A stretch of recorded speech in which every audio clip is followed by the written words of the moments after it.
Welcome to Around Town, featuring what's going on here in this hot summer day. I'm your host, Dick Patten. It's a pleasure to welcome you back, and with me is my buddy from the state legislature, State Representative David Luneau, who represents Ward 5 here in Concord and Hopkinton. And can you believe, I mean, really, July is, well, as we've gone past the half-point mark by a few days.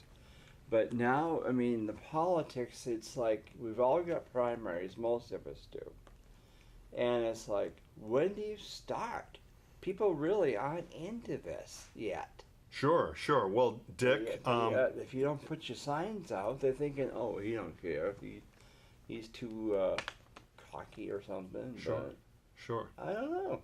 Well, Dick, thanks for having me here on this warm summer afternoon. And usually you're in shorts. I know. And I thought we were going to be synced up on that today. So well, I was going to be, but yeah, the summer definitely picks up speed, I think, after the 4th of July. And I don't think very many people are really tuned into, the local elections. But it's going to be coming up quick. September 11th is actually our primary day. Yes, I know. So that's honestly right around the corner. And yeah, definitely signs have started to go up, but mostly though it's Congress, though, you notice that, because I've seen blank. Oh, there's a lot. Yeah, there's a lot of Congress signs, of course, in CD1. Just about everybody's running for for Congress because it's an open seat. And in Congressional District 2, you've got Annie Custer running on the Democratic side, and then you've got a number of people in the Republican primary, and they're all popping up signs right now. But I agree with you, Dick. I think I think it by the time you start getting close to the election, those signs lose effectiveness because they've been up so long, and people, I think, can get a little irritated by that. We'll be, I'm in a primary as well. I'll be, Mary Jane, Mel, and I'll be putting signs up, but let's wait till the summer, continues on a little bit before that. So. Well, because I wasn't sure. I mean, this is the first time in my 4 terms that I've really had serious competition. Yeah. And I'm debating what do I do? And I don't know about whether you got a telephone call yesterday from somebody or not, but I had a phone call that somebody in Concord is having a fundraiser for this person over that's running for the House over in the Rochester-Dover area. And because she gave me, said it was District 6 or something. Yeah, that's a Senate race, actually, I think. I think it's a state. I think it's a state Senate race. Because I said, well, wait a minute. I said, she said, well, hopefully we can count on you. I said, well, wait a minute. If they're from Rochester, Dover, why are they coming to Concord to raise money at us? Well, and I said, I'm sorry. I got my own campaign to run, and I said, I'm not going to support somebody over there when I'd rather support Dan Feltz here. I don't have that much money to pass around, and if I do, it's got to go for my campaign. Sure.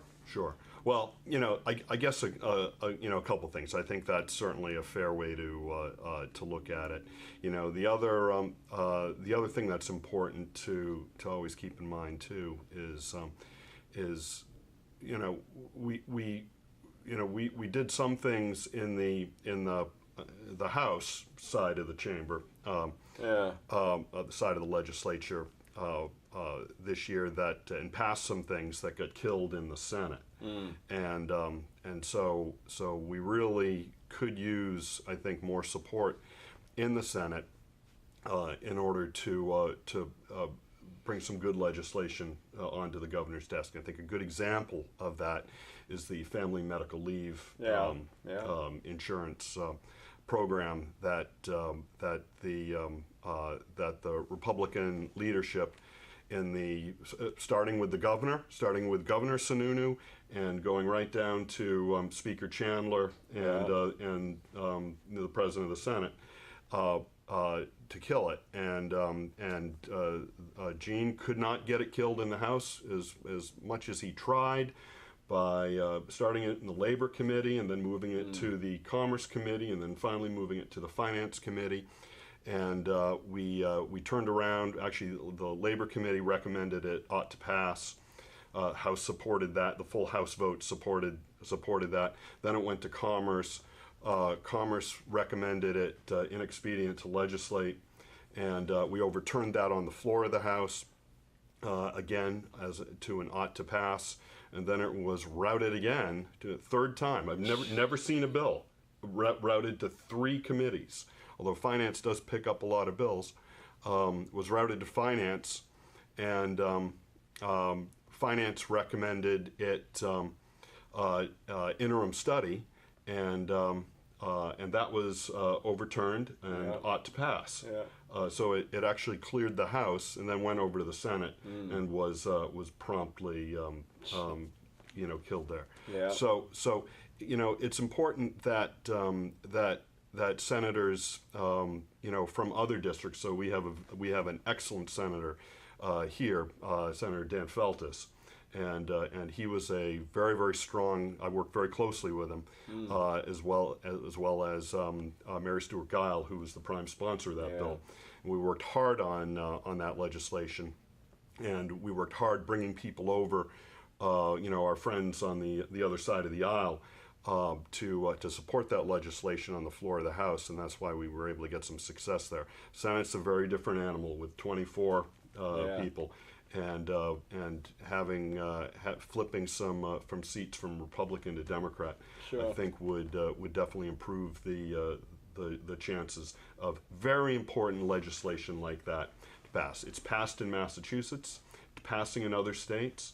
It's something that families who are just starting out in the workforce, kids getting out of college, starting families, they look for these sorts of policies in those states. Yeah. And with essentially a 0% unemployment rate here in New Hampshire, and so many job openings, we need to do everything we can in a positive, thoughtful way that helps to build New Hampshire's workforce and provide our employers to fill those jobs. Oh yeah. Because the jobs are out there right now. We just need we just need the employees. There's plenty of jobs out there. So that's that's why I think you're starting to see some Senate campaigns. I was surprised because I didn't see other districts. The person who called didn't identify it as a Senate person. That's why it threw me. And I didn't think to look at my little booklet to see if it was a Senate seat or whatever it was, but or a House seat. But yeah. I was just surprised because, like I said, she said it was from the Dover area. Right. But. So one of the other things you wanted to talk about was our special session. Yes, can we go in shorts there? No. So I thought things were a little more casual here in Dick Patten's studio. But we're gonna get paid $3 for coming in on that day. Well, I don't get paid anything for coming here. No, you don't pay for your interview, so that's good. I know, that's good. This is good news. I read the paper that it was $3. We're gonna get paid. We're gonna get paid $3. Now. I had someone on earlier today asking about mileage. What do we get for mileage? We don't get nothing. Well, we won't get mileage for the special session. No, but when we're in session from January up to June, what is the mileage rate for, say, somebody coming down from Pittsburgh or Lacombe? Yeah, I don't really know what the mileage rate, but it's the federal mileage rate that the IRS uses to tax deduction purposes, stuff like that. So it's something like 55 cents a mile or something like that, and that's an all-in, gas maintenance, everything. So it is that much. It's something like that. So, but we don't get nothing. Well, you're driving Concord to Concord. I'm driving Hopkinton to Concord, so it really doesn't add up. I mean, if you're pretty frugal getting a sandwich for lunch, it might cover that. If that, but. But $3 a day, who's going to come down from up north? Though? Well, I think this is important, though. That I mean, it's why we're we're elected to represent our constituents, and so not showing up, I don't think, is an option. And you have extenuating circumstances. There are reasons why some legislators can't show up. Maybe that's a health reason. Maybe they're out of town on business, maybe something like that. Vacation, but I think everybody really should make a strong effort to be there next week on the 25th for the session. I mean, it's why we're here to represent constituents. We're not here to make money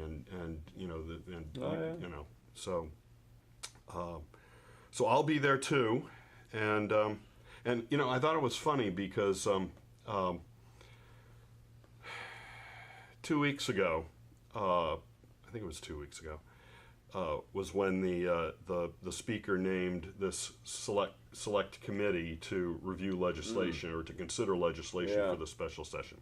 I should roll it back for a second. So the special session is called in response to the U.S. Supreme Court's decision in the Wayfair case, which basically now establishes a precedent for New Hampshire companies who sell products over the internet or mail or whatever to customers in other states.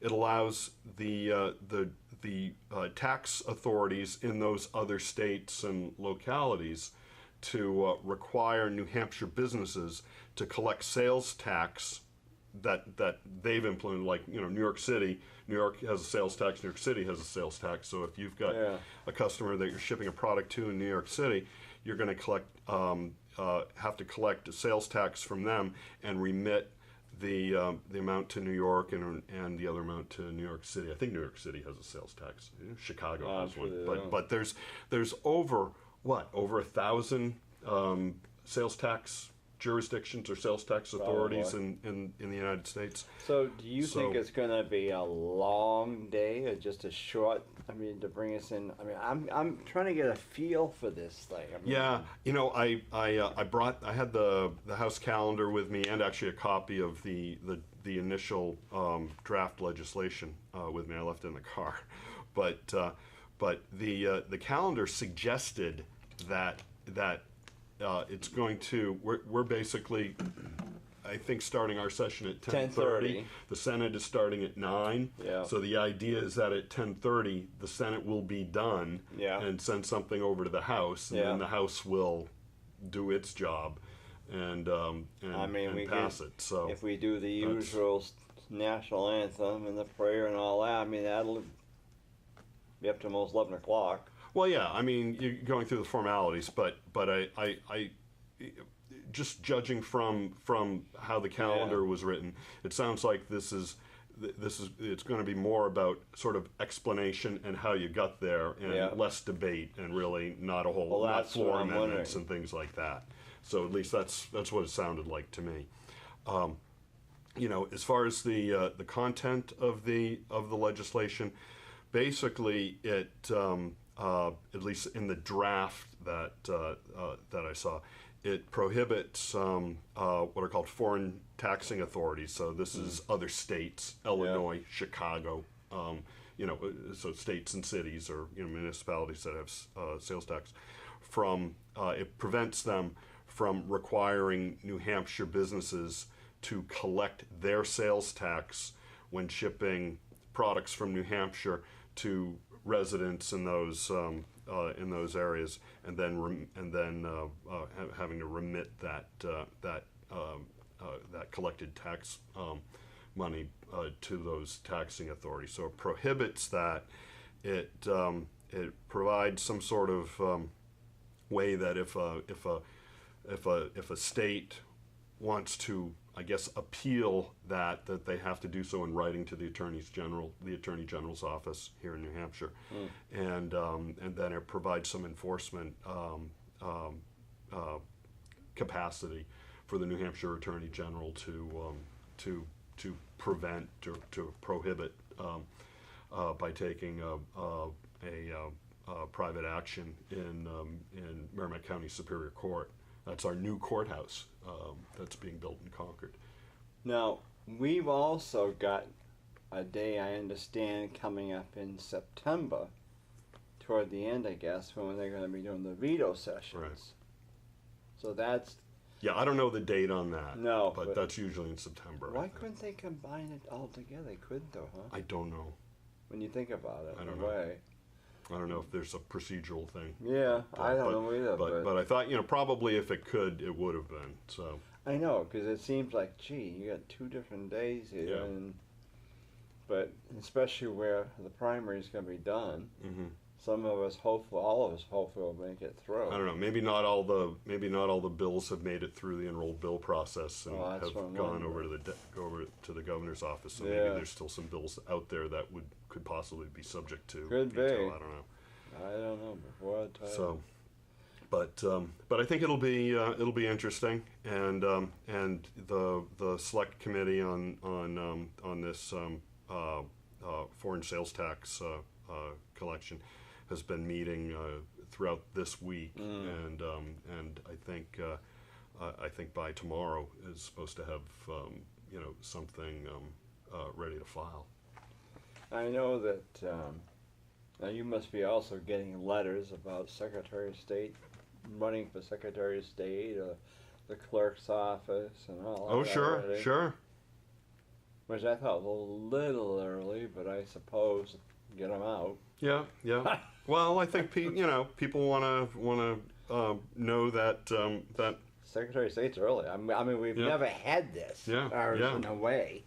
Right. I've never seen a contest like. Well, we've had contests at the clerk's office before. That we have, yes. I remember that one. And then Steve Shurtleff has sent letters out got his, for his campaign to be the Democratic nominee for Speaker of the House. How close do you think it's going to be, like, for the whole overall statewide? Do you think that we can get that majority? Yeah, so there are a lot more Democrats running statewide than Republicans. Oh, really? And yeah, so in fact, it's the most Democrats we've ever, the most districts we've ever had Democrats running in. I think in the of the 400 seats that make up the House, I think it's something like 385 have Democratic contests. So if we win them all, well, but I think there's a chance that that control could swing. Really? There's been stories in the local paper here in Concord about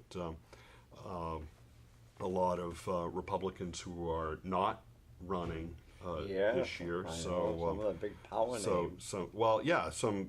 Some people that have really have really been very involved in policy, like Neil Kirk in Ware.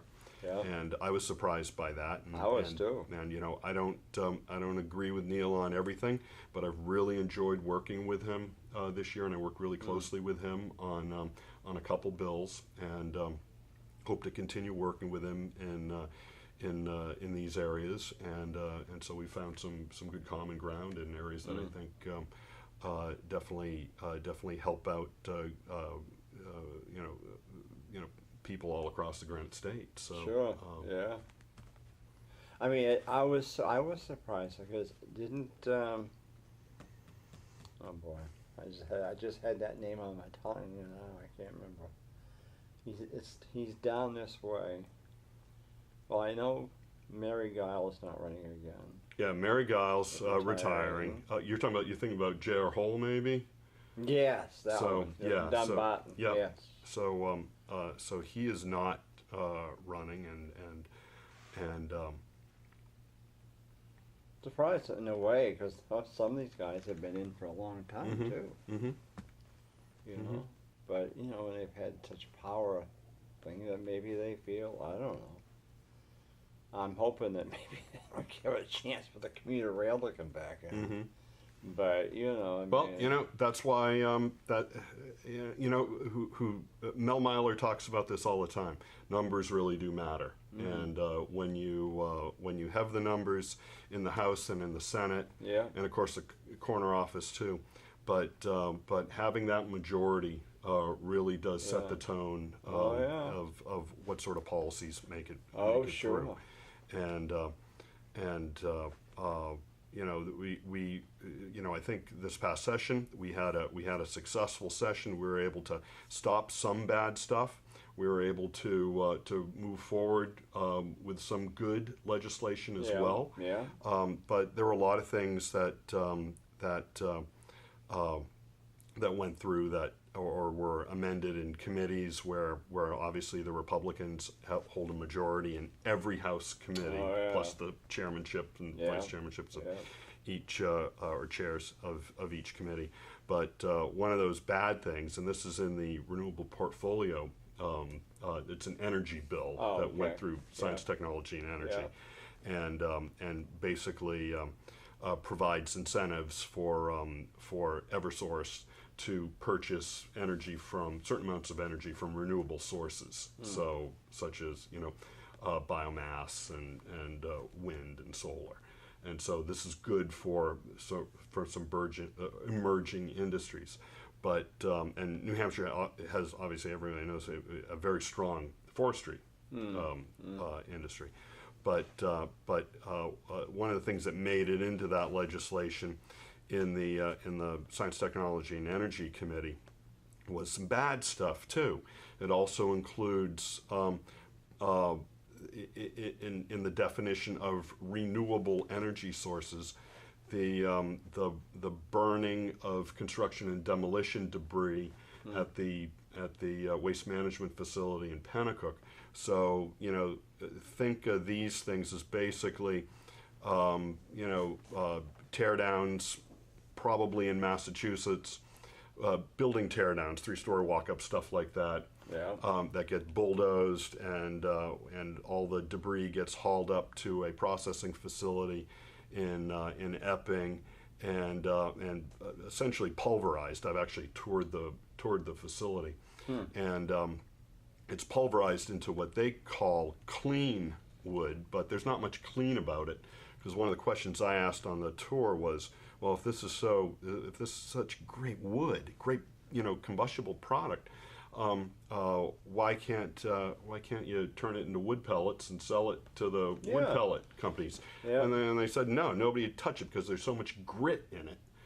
That brings up the next question: what's in the grit? And they didn't really know, but a lot of these buildings have lead paint, asbestos, stuff like that in it, and anyway, that's all the construction demolition debris that's going to make its way up to the station in Pennacook for incineration, and actually now the state is subsidizing the energy purchasing, requiring Eversource to purchase some of that at a discounted rate. Because I had a call. And that's a bad provision in the bill. Well, I had a call Saturday from a constituent about the wood chips. These wood chips, this bill or something. Yeah. So this is Senate Bill 365, and it was vetoed by the governor. And they're hoping that we can overturn it or something, because they rely on wood chips for their business. Yep. So there's some definitely very good things in that bill, but there's some bad stuff in that bill too, and that's why numbers matter. So to keep the bad stuff out at the committee level, Yeah. and then pass good, clean bills when they come to the floor of the House. So this bad stuff just basically enables a new business in a business model in New Hampshire that includes the burning of construction and demolition debris, Yeah. which has been banned in the state of New Hampshire since Governor Lynch. So going back more than a decade. Sure. So this opens the door to that. Well, anxious to see how big I guess it's going to be next Wednesday. I know when we've been to Seattle, we've bought things out there, and we mentioned that we're from New Hampshire. We get the credit back out there. They won't charge a sales tax out there. Yeah. And we were surprised because something was said we're from New Hampshire. Oh, Mhm. well, and we'll give you the credit of not charging you Yeah. sales tax. Yeah. Well, I think that's definitely true if they're shipping a product to New Hampshire. So it's where you take delivery of the product. Yeah. And I remember that being the case with L.O. Bean for a long time. And one of the reasons why their mail order was such a popular thing here in New Hampshire too, because they'd ship it and you wouldn't have to pay sales tax on it. But anyway. Well, sounds like we're done for the day, I guess. David. Well, all right. Thanks for coming in. Well, Representative Patten, my pleasure as always. You too, Representative there. I mean, I hope after November we're still representatives. Yeah. Well, good luck in your primary. Well, you too. Thank you. You too. And I'm more than happy to write a letter of support for you. Well, thanks. That'll help too, Thanks. So, anyhow, well, we've been visiting with State Representative David Luneau and talking about next Wednesday's special session, and then the veto session coming up in late September, and on to the elections in November. So hoping that the state continues waving blue. Like I said, go blue. That's right. That's right. Michigan's color, go blue. That's why I wore the shirt That's too. right. So. Yeah, that's right. Go blue. Thanks to Ian Marx, the director, and with that in mind, we'll have a great day, great week, and we'll see you all Enjoy your next summer. week. Yes, Right? enjoy the rest of the summer. I'm Dick Patten, your host.